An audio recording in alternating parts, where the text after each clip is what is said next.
করি তখন সব থেকে কঠিন কি থাকে? Sports news. আপনি তো এখন ইন্টারন্যাশনাল পড়ছেন, স্পোর্টস নিউজে যখন যাবেন, যখন ধরেন ফুটবলের নিউজগুলো পড়বেন, English premier league, Spanish league, ওদের ধরেন নাম পড়তে গিয়ে আপনার দাঁত ভেঙে যাবে, কিন্তু ওই দাঁত ভাঙা তো আপনি দর্শককে দেখাতে পারবেন না। তার মানে আপনাকে এমনভাবে প্র্যাকটিস করতে হবে, এমনভাবে কনফিডেন্টলি পড়তে হবে যে আপনি সব জানেন। ব্যাপারটা এরকমই যে আমি যখন নিউজ পড়তে বসবো তখন আমাকে অনেক বেশি কনফিডেন্ট হতে হবে এবং দর্শককে বোঝাতে হবে আমি জানি।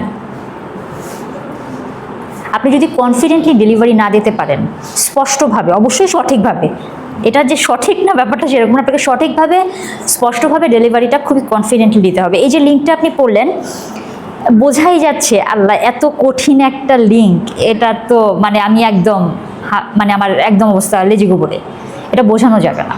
লিঙ্ক অনেক কঠিন হতে পারে, নাম অনেক টাফ হতে পারে, সেটা আমাকে পড়ে পড়ে প্র্যাকটিস করে খুব ইজি করে ফেলতে হবে। থাকে না, ধরেন খটোমটো অনেক নাম থাকে ক্রিকেটারদের, ফুটবলারদের। এখন রোনালদিনহো এগুলো আমাদের কাছে খুবই পরিচিত নাম, বা আর্জেন্টিনা ব্রাজিলের প্লেয়ারদের নাম আমরা জানি, কিন্তু ওদের নামগুলোও কিন্তু কঠিন। এটা হচ্ছে আমরা শুনতে শুনতে দেখতে দেখতে বিষয়গুলো জানি, কিন্তু অনেক নাম আমরা শুনি না, দেখি না, যেই লিগগুলোর যারা খেলে তাদের খেলোয়াড়ের নাম। তখন যেটা করতে হবে, ওই খেলোয়াড়দের নামগুলো পড়তে পড়তে আমাদের এক ধরনের অভ্যস্ততায় পরিণত করতে হবে যে এগুলো আসলে এই নামগুলো থাকে, এগুলো নিউজে যায়, এগুলো রেগুলার আসলে এই বিষয়গুলো। তখন বিষয়টা এমন আপনাকে খেলাই ফলো করতে হবে, কিন্তু মাঝে মাঝে খেলার নিউজটাও জানতে হবে আসলে কি হচ্ছে, কারণ নিউজ মানেই তো হচ্ছে আসলে দিন দুনিয়ার খবরটা একটু রাখতে হবে। নেক্সট কে পড়বেন বলেন?